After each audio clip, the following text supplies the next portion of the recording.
നമ്മോടൊപ്പം മോട്ടോർ തൊഴിലാളി യൂണിയൻ ക്ഷേമനിധി യൂണിയൻ്റെ നേതാവ് CITU നേതാവ് ശ്രീ സ്റ്റാലിൻ നമ്മോടൊപ്പമുണ്ട്. ശ്രീ സ്റ്റാലിൻ, ഇപ്പോൾ ഈ അർജുൻ ഉപയോഗിച്ചുകൊണ്ടിരുന്ന വാഹനം, ആ വാഹനത്തിന് മുകളിലാണല്ലോ ഈ മണ്ണ് വീണ് കിടക്കുന്നത്.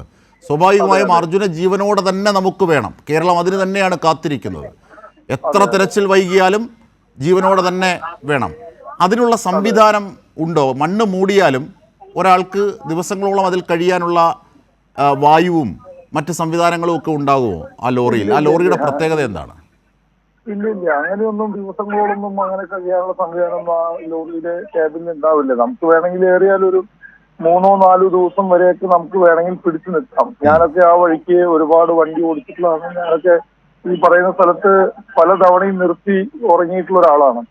ഇത് കൃത്യമായിട്ടും ഈ പറയുന്ന മേഖലയിലേക്ക് എത്തിപ്പെടാനൊന്നും വലിയ ബുദ്ധിമുട്ടുള്ള സ്ഥലമൊന്നും അല്ലത്. ഇതൊക്കെ നല്ലൊരു ഹൈവേ ആണ്. ഈ മണ്ണൊക്കെ മാറ്റാനുള്ള സമയം അതിക്രമിച്ചു കഴിഞ്ഞു.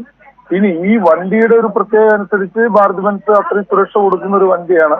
അതിപ്പോ ഈ ലേറ്റസ്റ്റ് വരുന്ന വണ്ടികളിലൊക്കെ ശ്രീ സ്റ്റാലിൻ, അത് തന്നെയാണ് ഏറ്റവും പ്രധാനപ്പെട്ടത്. അവിടുത്തെ അനാസ്ഥ, ആദ്യഘട്ടത്തിനുള്ള അനാസ്ഥ, കേരള സർക്കാർ ഇടപെടുന്നത് വരെയുള്ള അനാസ്ഥ, അതാണ് ഈ തെരച്ചിൽ വൈകിപ്പിക്കുന്നതിലേക്ക് പോയത്. ഇപ്പോഴും വളരെ എഫിഷ്യൻ്റ് അല്ല കർണാടകയുടെ സിസ്റ്റം എന്നുള്ളതാണ് മനസ്സിലാക്കേണ്ടത്. ആമയിഴഞ്ചാൻ തോട്ടിൽ നമ്മൾ നടത്തിയ തെരച്ചിലിൻ്റെ ഒരു 4/1 പോലും അവിടെ നടക്കുന്നില്ല എന്നുള്ളതാണ് ഇതൊക്കെ ക്രോഡീകരിക്കുമ്പോൾ മനസ്സിലാകുന്നത്. എന്തായാലും പെട്ടെന്ന് അർജുന് ലഭിക്കട്ടെ, അതിനുള്ള ഇടപെടലുകൾ കൂടുതൽ സുവ്യക്തമായി നടക്കട്ടെ.